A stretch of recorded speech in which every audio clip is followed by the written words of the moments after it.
Hello friends, welcome back to my channel. आज हम start करने जा रहे हैं बायोटेक्नोलॉजी की डेफिनेशन, सेल बायोलॉजी की डेफिनेशन, मॉलिक्यूलर बायोलॉजी की डेफिनेशन एंड इनके स्कोप्स क्या क्या हैं, हम वो सब चीज़ें देखने वाले हैं। तो जैसे ये जो मैं पढ़ाने जा रही हूँ बायोटेक का, ये BSc फर्स्ट ईयर का सिलेबस है। एंड नेक्स्ट चीज़ जो है, ये हमें एक बेसिक इन्फॉर्मेशन होनी चाहिए कि बायोटेक आखिर होता क्या है, अगर हम बायोटेक की फील्ड में भी हैं। और अगर हम एक जनरल नॉलेज लेना चाहते हैं कि अगर आप सोचते हैं कि मुझे बायोटेक की फील्ड में जाना चाहिए, इसमें होता क्या है, आखिर इसके स्कोप्स क्या क्या हैं, तो उस चीज़ के लिए भी ये वीडियो परफेक्ट है एकदम, क्योंकि मैं आपको इन सब चीज़ों के बारे में ही बताऊंगी। बट बेसिकली ये क्या होता है कि जैसे अगर आप बायोटेक ले लेते हैं, तो ये जो होता है आपका फर्स्ट टॉपिक होता है जिसके बारे में आपको पता होना चाहिए। इसका जो इम्पोर्टेंट क्वेश्चन बनता है, मैं आपको वो भी आगे बताऊंगी इसमें से कौन कौन से इम्पोर्टेंट क्वेश्चंस बनते हैं। तो हम इसमें जो टॉपिक्स कवर करेंगे बायोटेक्नोलॉजी की डेफिनेशन, सेल बायोलॉजी की डेफिनेशन, मॉलिक्यूलर बायोलॉजी की डेफिनेशन एंड इन तीनों के स्कोप्स क्या क्या हैं। और मैं इसमें आपको इम्पोर्टेंट क्वेश्चन बताऊंगी, और जो है लास्ट में मैं आपको बताऊंगी कि इन तीनों में डिफरेंस क्या है और इन तीनों में इंटरकनेक्टिविटी क्या है। तो वो बताऊंगी मैं आपको।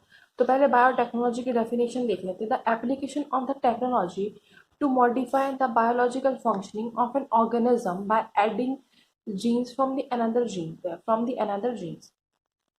क्या होता है, क्या है, ये एप्लीकेशन है ऑफ टेक्नोलॉजी। क्या है, हम इसमें टेक्नोलॉजी का यूज़ करते हैं किस चीज़ के लिए, मॉडिफाई करने के लिए किसी भी चीज़ की biological functioning, to to modify the biological functioning of organism. हम क्या है, टेक्नोलॉजी का यूज़ कर रहे हैं किसी भी ऑर्गेनिज्म की बायोलॉजिकल फंक्शनिंग को इम्प्रूव करने के लिए। अब मैं एक एग्जांपल देती हूँ। जैसे अगर आपने 11th-12th में भी बायो पढ़ी होगी, तो आपको पता होगा कि हम एक crop resistant, disease resistant crop की बात करते हैं। हम ऐसा क्यों होता है, क्योंकि जैसे हम एग्रीकल्चर की फील्ड में जाते हैं तो हमें ऐसे क्रॉप्स चाहिए होते हैं जो क्या कर सके, डिसीज को क्या कर सकते हैं। जैसे कभी कभी होता है कि सूखा पड़ जाता है, तो कुछ ऐसी सीड्स, कुछ ऐसी वैरायटी ऑफ क्रॉप्स भी आती है जिनको क्या कर सकते हैं हम, जो थोड़ा जो सूखापन को थोड़ा क्या कर सकती हैं, झेल सकती हैं। जैसे कभी कभार होता है कि कुछ कुछ टाइम तक, ज़्यादा देर तक, ज़्यादा दिनों तक बरसात नहीं हुई, तो हाँ, कुछ कुछ खेतों के पेड़ मर जाते हैं। वैसे कुछ खेत के जिन्होंने दूसरे सीड्स लगाए होते हैं वो जीते हैं, एंड जब रेन होती है तो वो और अपने आप को ग्रोथ कर लेते हैं। तो हम क्या करते हैं कि जब साइंटिस्ट ने इन सब चीज़ों के बारे में पढ़ा, तो उन्होंने क्या किया, फॉर एग्जाम्पल ये प्लांट ए है एंड ये प्लांट बी है। इसके पास जीन्स है जो क्या है, जो फॉर एग्जांपल डिसीज रेजिस्टेंट है। फॉर एग्जांपल कोई भी डिसीज को ये रेजिस्ट कर सकते हैं, तो क्या करेंगे, और बी के पास वो डिसीज रेजिस्टेंट जीन्स नहीं है, तो क्या करेंगे, हम इसके क्या है, जीन को लेके इसमें इंट्रोड्यूस करा देंगे, तो जिससे ये डिसीज रेजिस्टेंट बन जाएगी। नेक्स्ट एग्जाम्पल है ड्राउट को, मतलब जो ड्राउट आता है, तो हम उस चीज़ के लिए भी जो है, हम ऐसे जीन ऐड करते हैं किसी किसी क्रॉप्स में, जिससे वो क्या है कि ड्राउट को झेल सकें और आगे सर्वाइव कर सके। तो हम क्या कर रहे हैं, बेसिकली हम एक ऑर्गेनिज्म के जीन्स लेके, जिसमें वो परफेक्ट है, हम जिसमें वो सर्वाइव कर रहा है, जिसमें वो चीज़ अच्छी है उसकी, उसको लेके हम क्या है, दूसरे में इंट्रोड्यूस करा रहे हैं, जिससे दूसरा भी क्या कर सके, उस चीज़ में अच्छा बन सके। तो ये सब चीज़ें होती हैं जिसमें हम यहाँ यूज़ करते हैं किसी दूसरे जीन का टेक्नोलॉजी के यूज़ कर। फिर biotechnology use living cells and material produce by the cells to create a pharmaceutical, diagnostic, agriculture, environmental and other product for to the benefit society. क्या होता है कि हम बायोटेक्नोलॉजी का यूज़ कर रहे हैं, ठीक है। बायोटेक्नोलॉजी तो देख लिया कि बेसिकली होती क्या, हम जीन्स को इधर उधर ये मैनिपुलेशन करते हैं, दूसरे में क्रॉप्स में इंट्रोड्यूस करते हैं, दूसरे ऑर्गेनिज्म में इंट्रोड्यूस करते हैं, किस चीज़ के लिए, कि हमें एक बेटर प्रोडक्ट मिल सके। ठीक है, तो क्या है कि हम जैसा देख रहे हैं, तो हम ये क्यों कर रहे हैं, हम इसलिए कर रहे हैं क्योंकि खुद के बेनिफिट के लिए कर रहे हैं। अब ये जैसे मैंने आपको डिसीज रेजिस्टेंट वाला एक एग्जांपल दिया, तो एग्रीकल्चर के लिए कर रहा है। एग्रीकल्चर में जब से बायोटेक आया है, तो काफ़ी ऐसी क्रॉप्स आ गई हैं। जैसे आप सुनते होंगे कभी, अगर आपके फादर जो है फार्मर हैं, तो कभी आप सुनते होंगे कि नहीं, इस बार ये वाला हम लोगों ने हाइब्रिड सीड लगाया था, तो इसमें ऐसी ऐसी इस बार उपज हुई है, या हमने ऐसा ऐसा सीड लगाया था तो ऐसी ऐसी उपज हुई है, नेक्स्ट टाइम हम दूसरा हाइब्रिड क्रॉप लगाएंगे तो वो क्या होता है। तो ये बेसिकली ये क्या है, एग्रीकल्चर में तो हमारी क्या मदद कर ही रही है। नेक्स्ट हम बात करते हैं कि एनवायरमेंटल प्रॉब्लम या एनवायरमेंट में बायोटेक कैसे हेल्प करता है। जैसे आपने जैसे सुना हो, बायो एनर्जी हो गया, बायो इंसेक्टिसाइड हो गया, बायो पेस्टिसाइड्स है, ठीक है। तो ये सब क्या करता है, बायोटेक्नोलॉजी प्रोड्यूस करता है, जिससे क्या है एनवायरनमेंट फ्रेंडली होती हैं ये चीज़ें, जिससे क्या है मिनिमाइज करता है पॉल्यूशन। तो आप ये चीज़ बहुत अच्छे से बता सकते हैं क्या करता है जो हमारा एनवायरनमेंट से क्या क्या प्रॉब्लम्स को सॉल्व करता है। एनवायरनमेंट में बायो एनर्जी हो गई, जैसे फॉर एग्जांपल बायो फर्टिलाइजर्स हो गए, बायो इंसेक्टिसाइड्स हो गए, ठीक है। तो ये सब चीज़ें प्रोड्यूस करता है, बायो डिग्रेडेबल्स जो होते हैं वो यूज़ होते हैं, ठीक है। तो ये सब क्या करते हैं हमारे, ये हमें एनवायरनमेंट से क्या करते हैं, एनवायरनमेंट को पॉल्यूट होने से कम बचाते हैं। तो ये सब चीज़ें होती हैं। इन सब चीज़ों को हम क्या यूज़ कर रहे हैं, हम खुद के बेनिफिट के लिए ही यूज़ कर रहे हैं, ठीक है। तो इसलिए other product to benefit society, society को बेनिफिट कर रहे हैं, इंडिविजुअल को भी बेनिफिट कर रहे हैं ये। नेक्स्ट हम बात करते हैं कि इसके स्कोप्स क्या क्या होते हैं, तो मैं उसकी बात करती हूँ। मेडिकल बायोटेक्नोलॉजी फर्स्ट है, आप डिफरेंट फील्ड होती है बायोटेक्नोलॉजी की भी कि आप जिसमें आगे बढ़ सकते हैं। For example medical biotechnology, agriculture होती है, एनवायरमेंटल बायोटेक्नोलॉजी हो गई, ठीक है, इंडस्ट्रियल होती है। अगर मैं मेडिकल बायोटेक्नोलॉजी की बात करूँ तो अभी जो मोस्ट ट्रेंडिंग चीज़ है कोविड-19। तो कोविड-19 में जैसे क्या कर रहे हैं, डायग्नोसिस हो रही है, थेरेपिस्ट, वैक्सीन जो होती है, एग्जाम्पल कोविड-19। तो क्या होता है मेडिकल बायोटेक्नोलॉजी में हम क्या करते हैं, कोविड-19 या ऐसे जो नए नए वायरस होते हैं इन सब चीज़ों के रिगार्डिंग हम न्यू न्यू वैक्सीन बनाते हैं, ठीक है। तो इसमें ये काम होता है। एग्रीकल्चर जैसे मैंने आपको बताया कि कोई भी हम ऐसी क्रॉप इंट्रोड्यूस करते हैं, हर साल नई नई क्रॉप्स आती, हाइब्रिड क्रॉप्स आती हैं, या हाइब्रिड एनिमल्स भी आते, कभी आपने देखा होगा तो आप सुनते होंगे अरे ये हाइब्रिड काऊ है या ये हाइब्रिड हाइब्रिड जानवर है। ऐसे क्यों बोलते हैं, क्योंकि उसके जो जीन है मैनिपुलेट किए गए हैं और उसमें इंट्रोड्यूस किए गए हैं, ठीक है। तो आपने देखा होगा कभी हम बोलते हैं ये हाइब्रिड गाय है, ये 6 लीटर दूध देती है, या बिना हाइब्रिड ये देसी गाय है, ये इतना इतना दूध देती है। हाइब्रिड क्यों है वो, क्योंकि उसमें नए जीन्स इंट्रोड्यूस किए गए हैं दूसरे जिस जिस जिस जो मिल्क ज़्यादा प्रोड्यूस करती थी, ठीक है। तो जिससे क्या है कि वो एक बहुत अच्छी काऊ बन गई है एंड वो हाइब्रिड काऊ हो गई है, जिससे क्या है सब उसको खरीद रहे हैं, ठीक है। तो क्या है एग्रीकल्चर बायोटेक्नोलॉजी में हम प्लांट्स एग्रीकल्चर भी करते हैं, एनिमल्स का भी हम करते हैं, ठीक है। फार्म्स का भी करते हैं, फार्म्स मतलब हाइब्रिड ये एनिमल्स वगैरह, ठीक है। फूड प्रिजर्वेशन भी करते हैं उसमें, एग्रीकल्चरल बायोटेक्नोलॉजी। फिर आती है environmental biotechnology, preservation environmental problem, जो मैंने आपको बताया कि हम बायोफ्यूल्स बनाते हैं, बायो फर्टिलाइजर्स, बायो एनर्जी बनाते हैं, बायो पेस्टिसाइड्स बनाते हैं। तो ये क्या है एनवायरमेंटल प्रॉब्लम्स को सॉल्व करने के लिए होते हैं। तो आप डिफरेंट फील्ड में आप बढ़ सकते हैं। अगर आपका इंटरेस्ट है मेडिसिन वगैरह बनाने में तो मेडिकल फील्ड में बढ़ सकते हैं, एग्रीकल्चर बायोटेक्नोलॉजी में बढ़ सकते हैं, एनवायरमेंटल में बढ़ सकती है। अब नेक्स्ट आती है हमारी इंडस्ट्रियल। इसमें हम क्या करते हैं, एनर्जी प्रोडक्शन, न्यू मटेरियल, इन सब में हम क्या एनर्जी प्रोड्यूस कर रहे हैं, ये सब चीज़ें नई नई चीज़ें करते रहते हैं हम इसमें, ठीक है। तो इंडस्ट्रियल बायोटेक्नोलॉजी होती है। अब हम बात करते हैं सेल बायोटेक्नोलॉजी। इसमें क्या होता है,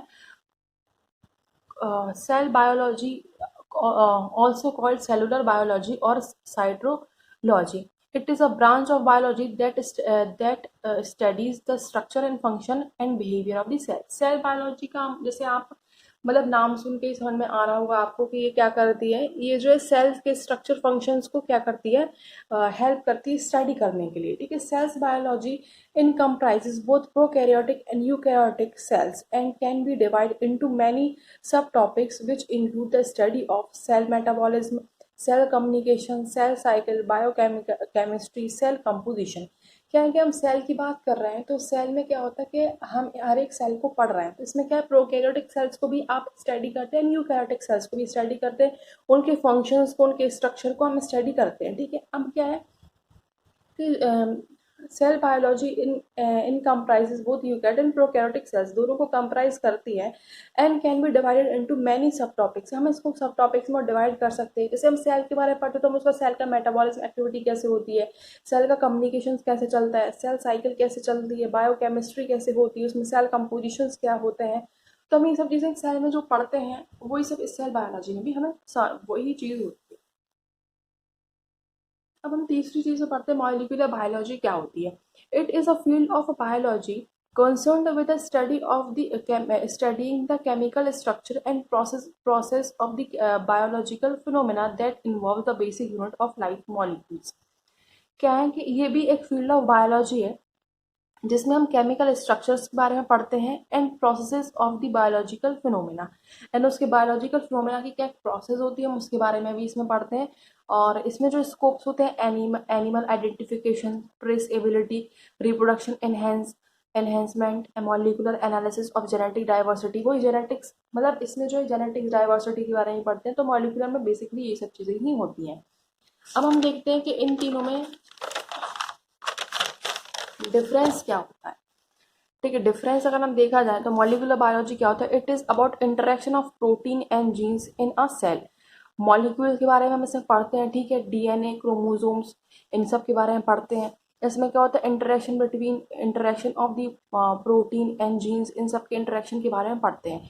बायोटेक्नोलॉजी क्या होती है, is more about using those interaction to produce something valuable. हम क्या है कि इन इंटरेक्शन को, प्रोटीन जीन का इंटरेक्शन जो हो रहा है, जो भी इंटरेक्शन हमारे बॉडी के अंदर हो रहा है, डीएनए का, क्रोमोसोम्स का क्या चल रहा है, हम इन सब चीज़ों को यूज़ करके कुछ वैल्यूएबल प्रोड्यूस करते हैं। हम इन सब की स्टडी करते हैं एंड इन सब की चीज़ों की मदद से हम क्या कुछ वैल्यूएबल प्रोड्यूस करते हैं बायोटेक्नोलॉजी वजह से। मॉलिक्यूलर में क्या पढ़ रहे हैं, मॉलिक्यूलर में से हम इनकी डीएनए, क्रोमोसोम्स का, प्रोटीन का, जीन का, इन सब चीज़ों की इनके इंटरकनेक्टिविटी क्या है, इंटरेक्शंस क्या है, ये सब चीज़ें पढ़ते हैं हम इसमें। ठीक है, इसमें यही चीज़ें पढ़ के हम इसका यूज़ करते हैं, कुछ वैल्यूएबल प्रोड्यूस करते हैं, हम उसको बायोटेक्नोलॉजी बोलते हैं।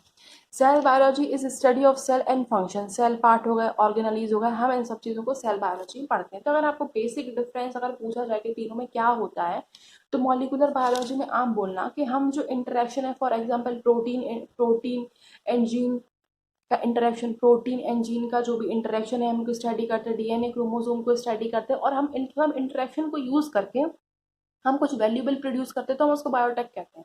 एंड सेल बायोलॉजी का मतलब क्या होता है, हम सेल्स को स्टडी कर रहे हैं, सेल्स को कहीं ना कहीं हम चीज़ें हम सेल्स के बारे में पढ़ रहे हैं, तो वो सेल बायोलॉजी होती है। ठीक है, biotechnology industry is about producing product by using molecular biology. जो मैंने आपको बताया कि जो इंटरेक्शन ये पढ़ रहे हैं is about interaction of protein and genes in a cell, जो इंटरेक्शन को ये पढ़ रहे हैं उनसे ही समझे वैल्यूबल निकाल रहे हैं।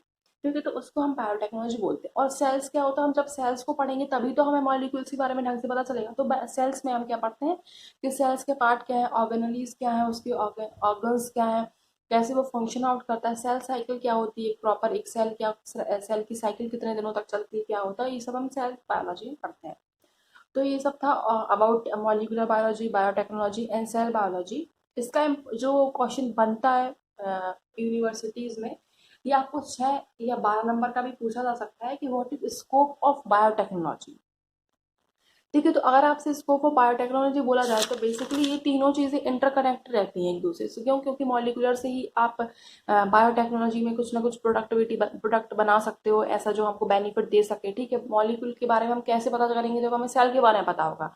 ठीक है, तो जब आपसे अगर मान लो स्कोप्स वाले पूछें बायोटेक्नोलॉजी के बारे में, तो आप प्रॉपर तरीके से एक्सप्लेन करिए कि इसमें कहाँ कहाँ पे और हम क्या स्कोप्स हैं जाने के लिए। जैसे मैंने बताया कि मेडिकल बायोटेक्नोलॉजी, मेडिकल में आप जा सकते हैं, इन सब चीज़ों में आप इसको और भी ज़्यादा बड़ा लिख सकते हैं, क्योंकि आज की डेट में तो हमें कोविड-19 के बारे में इतना पता हुआ है, तो उसके बारे में तो आप और एनहेंस करके लिख सकते हैं।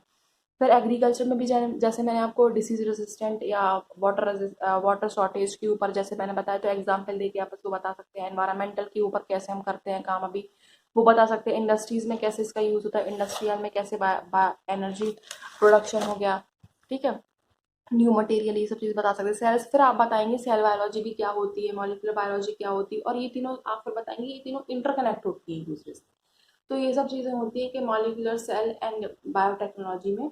और आई होप आपको ये वीडियो पसंद आई होगी। Thanks for watching my video.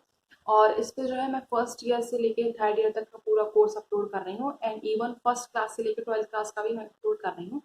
तो अगर आपको मेरी वीडियो पसंद आई तो please like, comment and subscribe करना ना भूलें। And thanks for watching my video.